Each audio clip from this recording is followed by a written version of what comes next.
Hello, hello, hello. Welcome to another Tea With. You're here with Thumbprint Studios. I'm April Sigman-Marx, and my co-host tonight. I am Jaina Alexander. And we're here to talk about self-producing your music. We have a very exciting guest here, D-Nick, the Microphone Misfit. So D-Nick, the Microphone Misfit, is the lead MC, lyricist, artistic director of the group, the Microphone Misfitz. The group has toured worldwide, from grassroots gatherings to South by Southwest, from Algeria to China. The Microphone Misfits can entertain you if that is what you came for, from music to dance to a party. Good time. Now, if you want quality for your time, then let the Fitz engage you in the arts and sciences of 21st century preeminent culture based in Chicago. The Microphone Misfits are more than just a band or a crew. They're creating music, but they're also using the pillars of hip-hop, turntablism, DJing, MCing, breaking, graffiti, street art, knowledge, and overstanding, and their shared dynamics to enlighten and sustain their audience and themselves. So welcome, D-Nick. And we're back. Hello, hello, hello. Thank you for being here tonight. And we like to start with the icebreaker. What is your current obsession? Probably, practicing being disciplined. You know what I'm saying? And I'm obsessed with like discipline and strategies. Like that's a big thing for me. I'm just into discipline and strategies, and so I'm always studying stuff and always reading the different additions to The Art of War by Sun Tzu and stuff like that. So awesome. Any recent finds that are of note or worth reading? A lot of reaffirming. A lot of reaffirming. Probably the biggest thing that I've recently got into is just really studying and learning to respect your enemy or opponent. You know what I'm saying? Really getting into that and what that means and how to use that. Very cool. Yeah. So tell us, why have you chosen to self-produce some or most of your music? It's cheaper. Good night, everybody. No. It's and the self-produce thing, that's probably a little misleading because it's more collaboratively produced. Yeah. And like I believe solo acts and solo things is just not true. Like it takes 7 people at least to be LL Cool J. It takes 30 people to be one Beyonce. You know what I'm saying? So yeah. In self-production, even if I do music from top to bottom, like all me, I'm still running it through a filter with collaborators and crews and getting feedback. And I don't really put value on anyone's like measure the value on anyone's participation. I'm sitting in the chair right now, but the screws are just as important as this cushion, right? You know what I'm saying? So yeah, like there's not like a hierarchy or like power structure. No, I think probably the biggest, thing about quote unquote self-producing the music is just to flesh out your ideas. And we're all theater people, so we know one of the rules I learned in directing was like, don't say no. Just say, we'll try it, and if it works, it don't work. If it works, it works. But let's try it. You know, you're an actor, you got a stupid idea, like, all right, we'll try it. It's quicker for you to try it than to argue with me about why there's such a dumbass idea to try on stage. So just try it. You know what I'm saying? Nope, didn't work for you, didn't work for me either. So so I'm from that philosophy of that's the thing I learned in theater, and so that's the thing that I apply in music, where it's just like we'll try it, we'll just, you know, if you got an idea and you can't articulate it, just do it, and then somebody else may be able to piggyback and be like, oh, well, you can add a bass line here, or, you know, it went to hell, but it sparked a better idea. You know what I'm saying? So I think it's the probably the thing about self-producing the music is just to fully get your idea out. Yeah, absolutely. So you've kind of answered some of this question, but what all goes into production? So who are all of those 30 people that make up Beyonce? So on the musical side, you know, we self-produce as a team. So we, in the Microphone Misfits, we have 2 producers. Mike Noble from MK, the Mecca of Beats. He's a Swiss Army. He's from Switzerland, so we call him the Swiss Army knife. And we have DJ Mar, who's from Chicago, currently living in Indiana, and then is myself and Mel L. And so I might have an idea, or, you know, like just an idea, and I might structure it or talk to them. I'll talk to Mike, and I'll talk to you know, Mar, and Mar will, their production styles are so very different, but they work well together. So if I have an idea, or I'll make a structure of the beat, I might just have a drum pattern or something like that, and then Marlon will get the idea, and he might gritty it up and make it on the equipment he uses that gives us that lo-fi boom bap hip hop sound. And Mike will, you know, probably rework the drums and make everything more cleaner and more fuller sounding, and just give it a fuller sound, so we have the full digital sound. And Marlon will give us the warm analog sound, and Mel, you know, will, you know, like scrutinize my ideas to make sure that I'm fully pushing the ideas forward, you know. And when we go in to record, he's the objective ear. Like, he's listening to everything in the moment as it's being done. To, you know, we call it in the Fitz, we call it the haircut model. So if the barber's just cutting your hair, Mel might be the one to just give it that clean, crisp line. So that's how that works for us.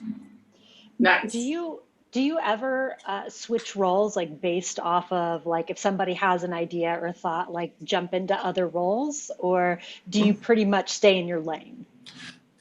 We generally stay in our lane, but if the fellas have an idea, like they pitch it. Ray pitches ideas to me all the time, and like music ideas. Probably you know, because, you know, but it'll always run through a filter, like, and so, like, probably like on our Escape from Babylon Volume 3, Ray had a song In the Clouds, and it was 2 songs that particularly Ray was really instrumental in the idea. It was a song In the Clouds, and it was a song that later became Libations. And, you know, like, I joke about him with it to this day. Like, with Libations, he had this song, and I just thought it was terrible. So I was like, we're brutal. Like in the group, we're brutal. Like we have tough skin because we have the philosophy that soft people shouldn't do this.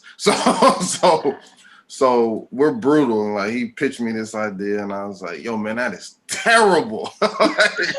And but like he in his idea, like everything was I liked certain parts of the idea. So I was just like, yo, man, I like the cadence, which is the flow pattern you're rhyming in. And I like these 2 bars in the first verse. So let's fix this chorus and get a better theme and scrap the rest. And that song became Libations, and we put it out as a single. The other one was In the Clouds. Ray Ray Ray was like, yo, I want a weed song.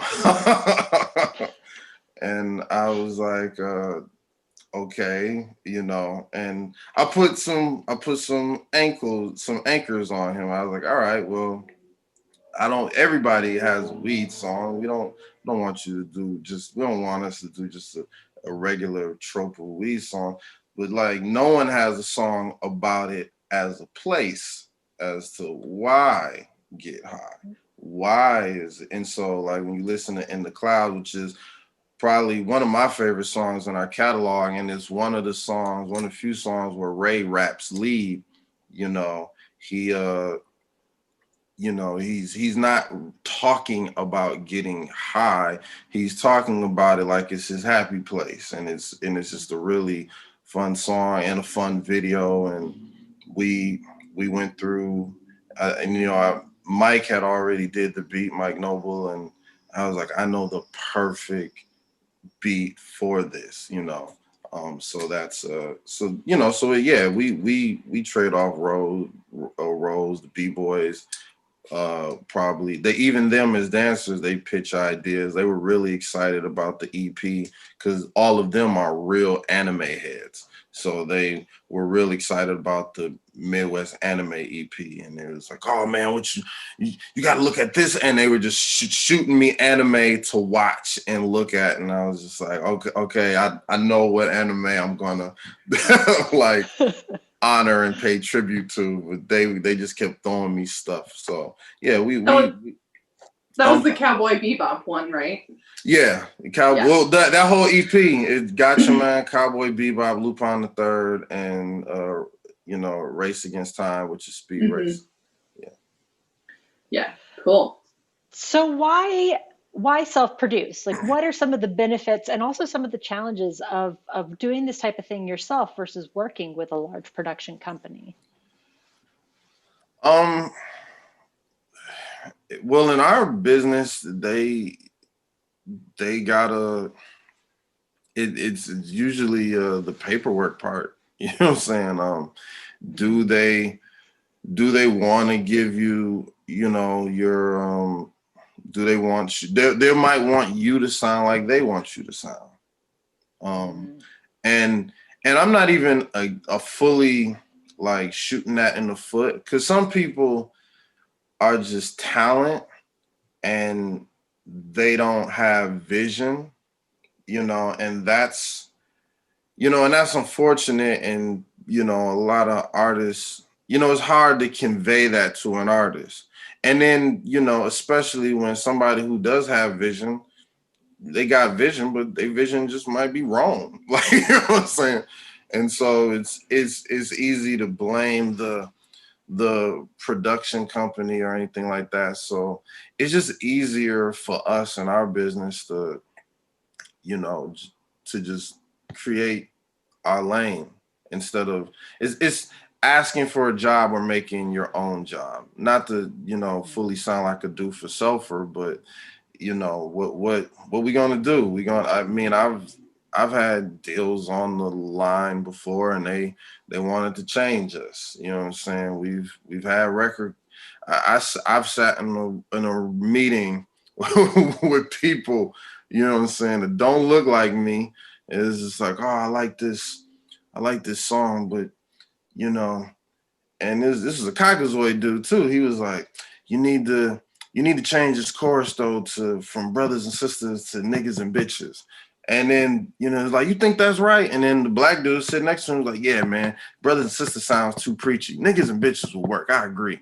And it's just like, man, like, you know what I'm saying? And that's just how it goes. So it's like you either endure that system or you put it together yourself, and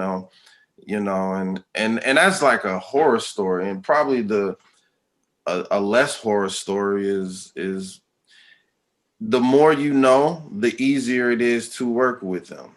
So I'm not a good artist. Like I can't, like in terms of drawing, I'm not a good illustrator, but I know how to convey an idea. Like what they call it, non-discursive communication. So like if you're the director and you have to convey the idea of how you would want the scene, the stage to be, you draw a little crappy stick figure, whatever, to just convey the idea, and the set designer will design like, is this what you want? And you're like, oh yeah, can we change this and here and blah blah blah. You nitpick, and then they give it to those people to build it. So, but you wouldn't know if you wouldn't know how to convey that to the set designer if you don't understand non-discursive communication. So at the very minimum, if you don't, if you're fortunate and blessed not to have any horror stories, at the bare minimum, just able to convey, the idea to the people, it, is a benefit at the very least. You know what I'm saying? And, Yeah. you ain't in their whim. You ain't in their pockets. So you have a lot more creative control and you're not compromising your vision. Right. Yeah. So can you tell us about the process of writing a comic book to go with your album? And how did that come about? Because I mean, that is, to me, it's so fascinating. I've never heard of that before. Thank you. Wow. That is so much. I was, and Jaina, no, I was jaded with theater. Like I hated the business. You know what I'm saying? Like I just hated it. Tip my hat to you ladies. I couldn't stand theater anymore. And I loved it so much, but I love the skills of it. So I still wanted to write scripts. I still wanted to direct, and music is, kind of, I get my stage fix out from performing and doing music, but there's still of that part of that brain or whatever that thing is that makes directors direct and playwrights playwright. I still had that, and I always loved comics, and I just I went to a comic book convention one time just by myself, and Chuck D was there, and from Public Enemy, and Murs was there, and they weren't guests, they were just there, and I happened to be in the moment when they ran into each other. These are like top MCs, and I was like, oh snap, that's Chuck D and this Murs. And they ran into each other and they had a moment and nobody knew who they were. And I was just standing right there, didn't introduce myself. I'm just eavesdropping, listening in awe. And they were like, Murs was like, Chuck D, what are you doing here? He was like, man, Public Enemy had a show in Chicago. And I told the fellas to, go on to the next gig. I'll fly out. I found out Wizard World was here. And Murs was like, yo, man, I got a show tonight. And I was like, yo, man, I had my roadies do sound check. I'm here at the Wizard World at the comic convention. And they were like geeking out. And I was just like, hip hop needs to be here. And somebody that me and Jaina, two people that me and Jaina worked for, or not worked for, but worked with in Barnes & Noble. There was a dude named John Park, and there was a guy named Aaron Muhammad. And Aaron Muhammad did reviews for comics, and John Park was a political cartoonist, and he drew, and he was a comedian. And I didn't know that he was a fan of our music, and he just did some fan art of some of the band members in the Microphone Misfits. And I was like, and you know, my last solo album was called Graphic Novel, and the group, we were performing and touring that. And so first it was Aaron, where he wrote reviews for comics, and we kind of talked to him, and it was like, and you know, again, I'm like, yo fellas, I got this idea, we're going to tour comic book conventions.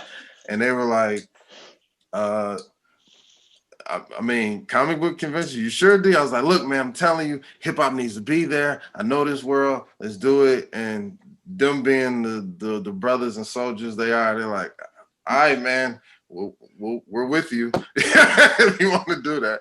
And they loved it. They loved it. We loved it. And, you know, and John simultaneously sent us some fan art. And I just got to talking to John about like, yo, man, think we could do a book? And John was like, I never did a book before. Let's do a book. And you know what I'm saying? And that's where it happened. And we were looking to do something special anyway for the first group album versus the solo albums, which were mine. And which were really group albums, but it's just easier to push someone else in the front to have a figurehead instead of the other thing. Like, if you listen to George Clinton's solo album, that's a Parliament Funkadelic album. Everybody in Parliament Funkadelic were part of producing it, but it's just like Parliament and Funkadelic wasn't really hot at the time. So it's just like, okay, well, there's some energy in George Clinton, so let's just use George Clinton's name, even though it's a Parliament Funkadelic album. Like, that's 3 different acts forming as one whenever they want to be. Like the Brides of Funkenstein, that's a Parliament Funkadelic album. You know what I'm saying? Like Bootsy Rubber Band is a Parliament Funkadelic album. But it's just, you know, it's just the way the business is designed sometimes. So we were looking to transition out of D-Nick, the Microphone Misfit, to the Microphone Misfits. And that was a way to kind of spearhead and be like, look at what the group did, you know what I'm saying? And it was dope. And we got a lot for it, and we enjoyed it, and it set us apart from our peers, and it was lucrative for the group, and we just kept doing it. And it just became a motif of ours. So how did you go from touring comic book conventions to touring the world? They were simultaneous. Like so our tagline is, we don't fit in anywhere except on stage.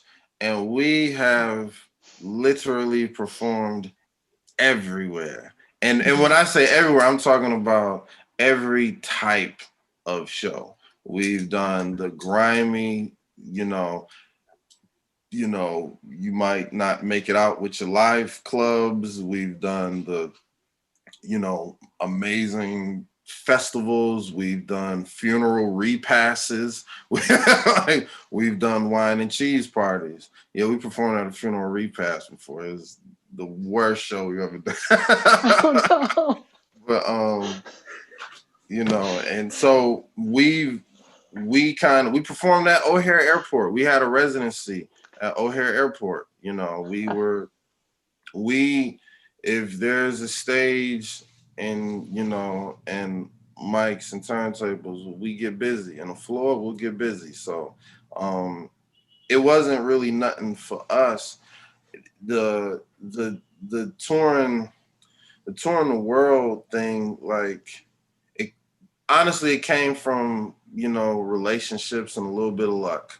A lot of people like to, it's a hard working person. Yeah, right. it's you work hard because you want to, because you care about your craft. You got some good relationships. You're good with people. You're nice to people. You're respectful to people, and you get a little bit of luck. You be all right. So like touring China, like I had a residency at NIU with the Chinese leadership department for like 5 years. You know what I'm saying? So I was doing hip hop and social change workshops for Chinese immigrants for like 5 years. And they would buy our albums and comic books in bulk and give them to these people. You know what I'm saying? So if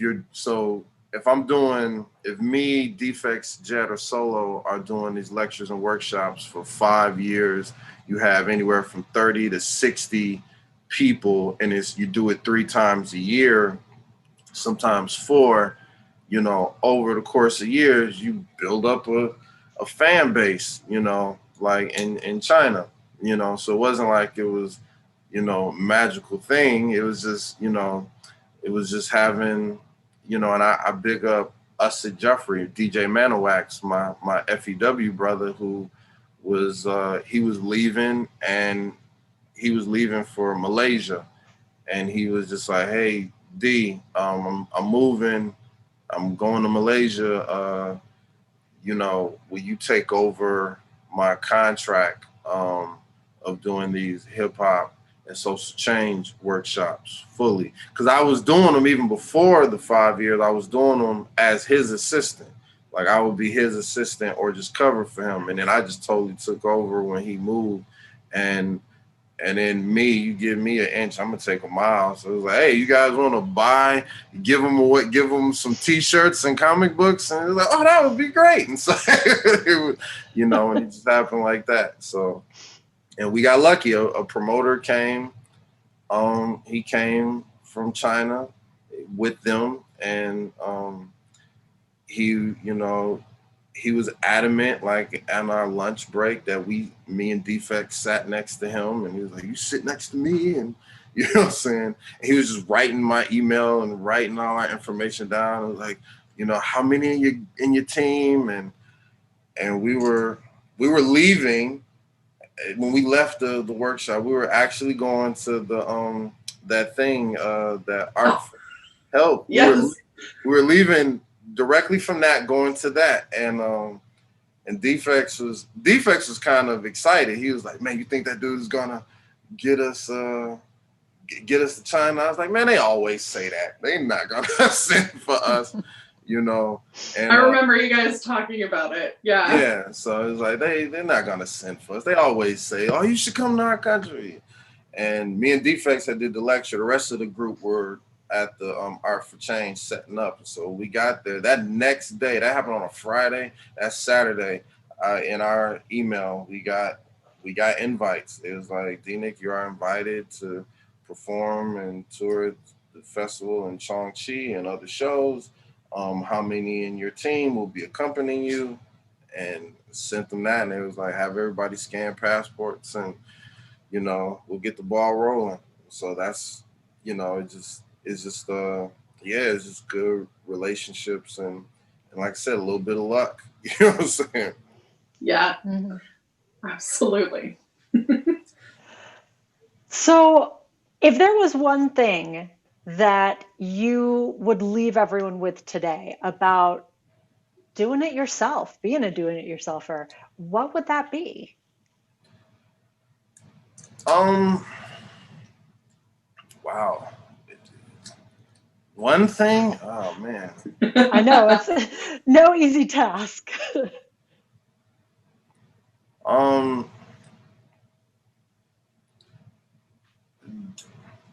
Doing it yourself does not mean doing it yourself. I mean, it doesn't, you know, it you know, like I'll say it again, there's 30 people that make Beyonce. You know what I'm saying? There's vocal coaches that we don't see. There's her background singers called the Mamas, you know what I'm saying, that are amazing gospel singing artists that we don't see. There's all those tons of dancers. There's the producers, there's the engineers, there's the PR people, the photographers, the hair and makeup. It's like, you know, at least 30 people that make her, you know. So the do-it-yourself thing, you know, even if it feels like you do everything, you're just like, oh man, you're the one that you're just the face, you know what I'm saying, and you're doing things that the face can do. But you know, everybody has has a role, no matter how big or small. There is no small roles. You know what I'm saying? Like, so if I like, I do more press than maybe the rest of the group members, but that doesn't undercut them. Like, everybody has a specific role that they represent to people. The dancers, Jet, Defects, and Solo, they're the example. They're the example of how to enjoy this music, because people a little slow. They don't know how to necessarily enjoy this music. And it's like they don't know, they don't feel comfortable. I've seen it from the stage. It's like these people are like wiggling like they're having a seizure, and they're like, I want to dance, or I want to shout, but I'm scared. I don't know how to do it. And these guys are the example of this is how you do it. Mel is the strength and the backbone, and he's making sure that everything is, is going well and running smoothly, and he's troubleshooting even though you don't see it. And he's a soldier, and he just does whatever needs to be done. I'm just the visionary and the guide of everything, And Ray is the audience POV character. He's the fun one. He's the one. Nobody want to be like Batman. They want to be like Robin. Robin get the ride in the Batmobile. He ain't got to pay for the Batmobile. You know what I'm saying? So everybody want to be Robin, and that's what he was created for. He was the audience POV character, and Ray is that. People love him, and you can't, it's hard sometimes to quantify that role. You know what I'm saying? That's where things get like dicey, and that's where, dissension and tension comes in the group when you try to quantify it.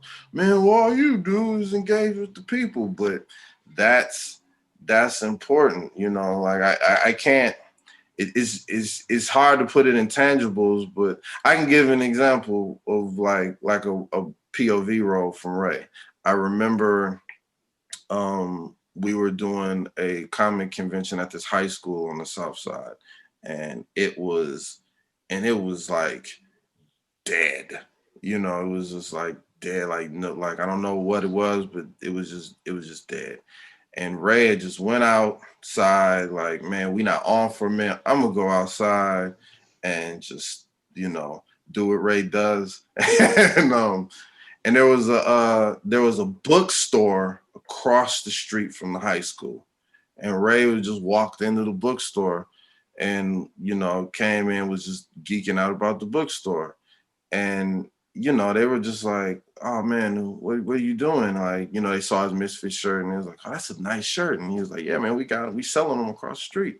I'm like, what's going on across the street? There's a comic book convention. It's like, a comic book convention? Yeah, it's a Black comic book convention, Black Age of Comics. And he's like, what? And this is a Black bookstore. And they're like, there's a Black comic book convention across the street? Yeah, it's at the high school.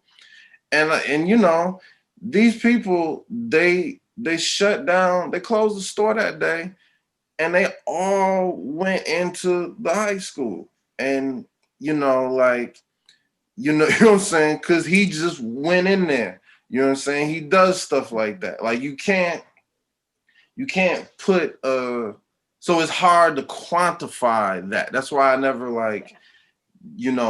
pinpoint the values of, well, I did this and I did this and then Jet does that. It's not really that. It's easier to just be like, visionary floor captain, Mel, like protection, the dancers, the example, and Ray is POV. He's the audience POV character. So that would be the thing. Do it yourself does not mean do it yourself. That is a classic Ray story, by the way. I love it. I was like, of course he went into the bookstore. That makes all the sense. Yes. Yeah, he just, yeah, definitely. I mean, he's like, I'm an extroverted person, but like Ray is like a whole nother level that just like doesn't even make sense. So yeah, absolutely. Well, thank you so much. Now it is shameless plug time. So D-Nick, go ahead. Yes. the shirt I'm wearing is probably, you know, funny style because of zoom and camera and all that stuff, mirror vision. But it's PocketCon tomorrow. Microphone Misfits will be performing at PocketCon. PocketCon is a convention that's 9-10 years in running, that has been you know, for the celebration of people of color and the disenfranchised, created by Elgin Bakari and Kendra Meeks. She was with the Chicago Public Libraries, and Elgin works with Free Write, you know, doing literacy for juvenile detention, you know, youth. And so, you know, it's youth-centered convention, and it's always been free for the attendants to come in and for the vendors, which is important, so that they have incentive to drop down the prices and they can really engage with the youth. This is obviously this is first year of it being virtual, and it's and so it's gonna be a good one. We have a lot of amazing games and, you know, virtual games, and you go to pocketcon.com and see the schedule for everything. It's going to be from noon to 6, so it's all day, and it's going to be good. I'm looking forward to it. We've performed at PocketCon every year. You know, and my students would always go and have fun, and it's a beautiful thing to just see them and see the youth. There's virtual cosplay competitions, and, you know, Megaran will be performing, the Lexicon artist, you know, Substantial, who is, you know, Megaran is the first hip hop artist to get a video game Capcom full sponsorship. Substantial used to perform with the late Nejibus, and, you know, has done music for anime like Samurai Champloo. Lexicon artist is just a phenomenal MC and beatboxer. Aodeli, African dance. You know, there's gaming tournaments. Brawlhalla gaming tournament is what it's called. It's drawing demand. A lot of amazing artists. Ashley Woods, who is a Chicago artist and, you know, good friend of mine. She was on the art team of the World of Warcraft, Lovecraft Country TV show. She did the she was on the art team for that. She recently landed a gig at Netflix, you know, so she's on her way to stardom. She's did the Niobe comic, which Niobe is in development for HBO. No, it's in production, not even in development. It's in production for an HBO series. And she did some artwork for Marvel, and you know, the Tomb Raider books. She did the Tomb Raider books. Black girl from South Side of Chicago, so it was dope. And just a lot of talented artists. And Microphone Misfits will be performing as well, so you get to see us in action, having fun. So yeah, it's just go to pocketcon.com and you'll see all of the schedules. And even if you miss, but you shouldn't, but if you miss, you can watch them. Watch everything. It'll be streaming on multiple things. So whatever you're into, your Facebook Live, Twitch, YouTube, all of that, Discord, it'll be on all of those things. And yeah, PocketCon has always been kind to us. We've been kind to it. Happy to be a part of it. They gave me a free shirt, so. Nice. And what time will the Microphone Misfits be performing? Let's see. We will be performing at 2:45 p.m. CST time. That's Central Standard Time. So we'll be at 2:45. Yep. Yes, and I might be biased because these guys are my friends, but you should check them out anytime that you can, because they're awesome. So thank you for the plug. Thank you. We will. We also have links on our Facebook and Instagram to PocketCon if you would like to check it out. And we will also include the Misfits Bandcamp link when we post this video on our blog. Yes. Oh, real quick shout out to First Aid Comics. If you registered and you're in the Chicago area, you get a free goodie bag, for your youth. That has some of our books are in there too, and you get First Aid Comics is donating. They got tons of goodie bags for pickup and delivery. So shout out to First Aid Comics. So if you got kids that's into comics and stickers and all that stuff, First Aid Comics is giving goodie bags. Sorry, Jaina, I forgot to. Oh, you're fine. Giveaway. Yeah. No, please interrupt me. All right, so now it's time for our shameless plugs. You still have time to enter for our giveaway that we're doing with the Educated Actor podcast. About an hour, so go now. About an hour. Yes, so do it now. You have to like or follow us, both of us, on Instagram. So Thumbprint Studios Chicago and the Educated Actor on Instagram. You have to like our post about the giveaway. And then if you would like additional giveaways, you can tag as many people as you want. And then at 8 p.m. Central Time, April and Caro from the Educated Actor will be doing the live drawing of that. So please tune in for that. It will be on Instagram Live. In addition, on Monday is our December Thumbprint Reads and Listens. We are discussing Abraham's Daughters by Emma Goldman Sherman. That is on Monday the 7th from 6:30 to 8 p.m. Central Time. We're very excited about it. It's going to be super awesome. And our next week's Tea With will be with Sarah K. Godot, who is an now LA-based comedian and actor. And April, do you remember what the topic will be for that? It is going to be about working during the pandemic. Yes, and what that it's is like true. to perform and work and do your thing when everything is now virtual. Yes, she has some very cool projects that she's doing. So we'll be talking about that next week. So thank you so much, D-Nick, for joining us. Thank y'all so much for inviting me and having me. Of course, absolutely. Yeah. And thank you everyone for watching, and we hope to see you all next week. Have an excellent rest of your evening. Bye. Peace.